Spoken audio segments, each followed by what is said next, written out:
Well, guys, the beating of war drums about Syria has conveniently distracted us from the NSA spying scandals going on right here in the U.S. Thanks to whistleblower Edward Snowden, we're learning more and more about the backdoor policies being employed in the name of national security.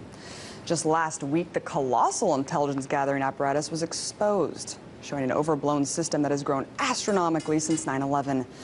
In fact, those documents also revealed an enormous black budget that sits at $53 billion. And most notably, the NSA's operations have grown by over 50% since 2004.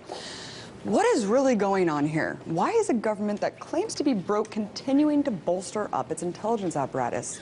Here to provide some insight on this, I'm joined by the man who sparked national controversy back in 2005 when he exposed that the NSA was engaged in unconstitutional wiretaps of American citizens, the original NSA whistleblower. Russ Tice, thank you so much for coming back on the program. Thanks for having me back. So, Russ, the last time you were on, you gave extremely explosive allegations that I have so far not heard picked up by the corporate media about that you had in your hand orders to wiretap then Senator Barack Obama, Justice Alito, Senator Feinstein, and you've also speculated that the wiretapping orders came from Vice President Dick Cheney, former Vice President Dick Cheney. Why do you think that he would be ordering those wiretaps? Well, initially, it probably had something to do with politics at that point, or whatever they wanted to do with their ventures in Iraq or whatever else they were doing. But it sort of moved at that point into, not only Democrats were being wiretapped, but Republicans were being wiretapped. And then I even saw the president's own press secretary was being wiretapped. Scott McClellan, I think was his name. So it seemed to just sort of germinate into something much more. And then ultimately, I don't know for sure, but it would almost seem that it got to a grand scale where it was not just a political, sort of venture or something that would be used against a political opponent. Do you think that he was vetting candidates at all that would inherit the policies? Do you think that anyone from the Bush administration is still kind of working behind the scenes, or, as you said, has it just morphed into something so much greater entirely? Well, I think when I saw Justice Alito's wiretap information, I think, because that was, if I recall, that was kind of late 2005, and that was towards the end of when I had access towards this information. I think that was them vetting candidates, and apparently Alito was one of the candidates. Obviously he was, because he became the justice to be chosen.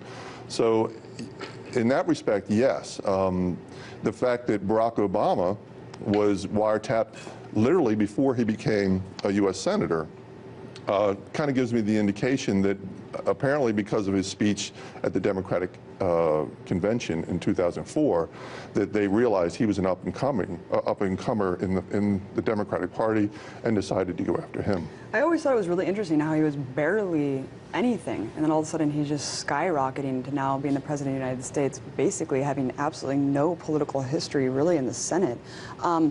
You've talked quite a lot about the potential for blackmail here. Does anyone else agree with you that has worked in the NSA? And have you seen any evidence at all to back up the fact that this is indeed the case?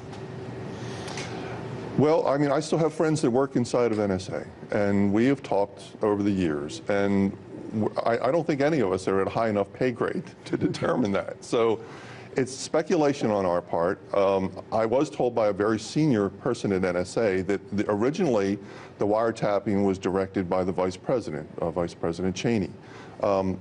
After 2005, we really didn't have much access after that point because things started getting really crazy with the FBI and the Justice Department, the witch hunt at NSA, and I had them on me 24/7 for quite some time after that. So it was very difficult.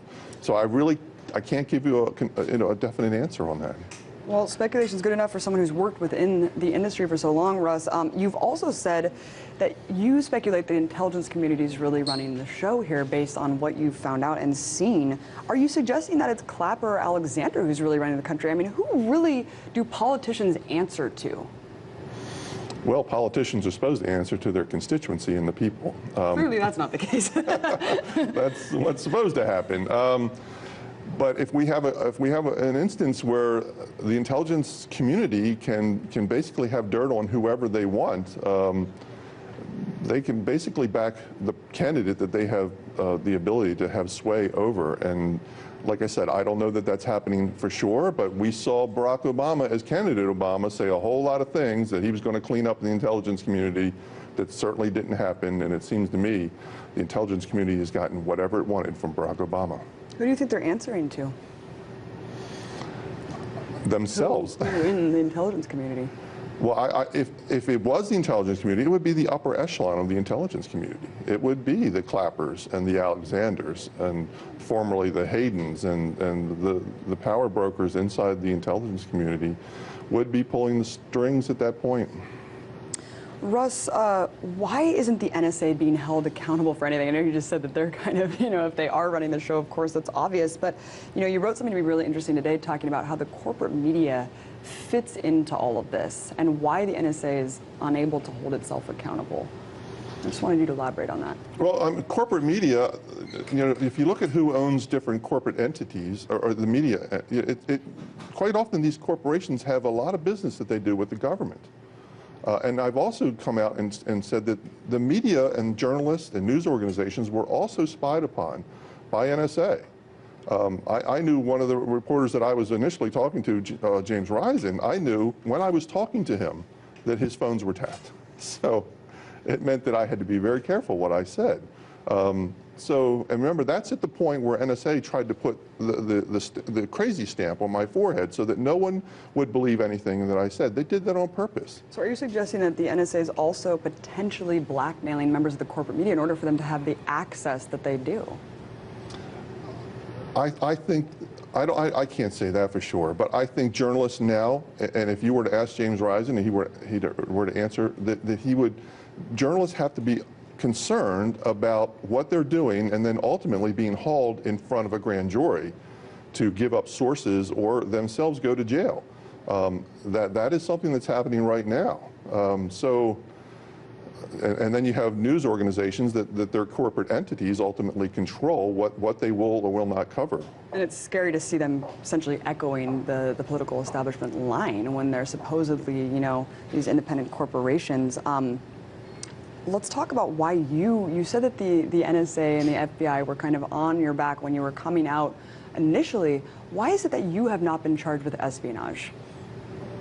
Well, I was very careful. When I communicate with my sources, we have a no electron policy. So we don't use phones, we don't use computers, we don't do any of that sort of thing. Any documentation we have, we review and we destroy immediately. So we don't go to some Canadian, encryption site to try to communicate with whoever because we know that's very dangerous, as Thomas Drake found out. So we know what to watch out for. We know what we're doing, and I know that they cannot make the nexus between me and my sources. And unfortunately, that's the way we all need to act right now with this retroactive prosecution. And the blackmail thing is just a really terrifying concept. Russ, thank you so much for coming on, breaking down a little bit more of your story. Russ Tice, former NSA intelligence analyst. My pleasure.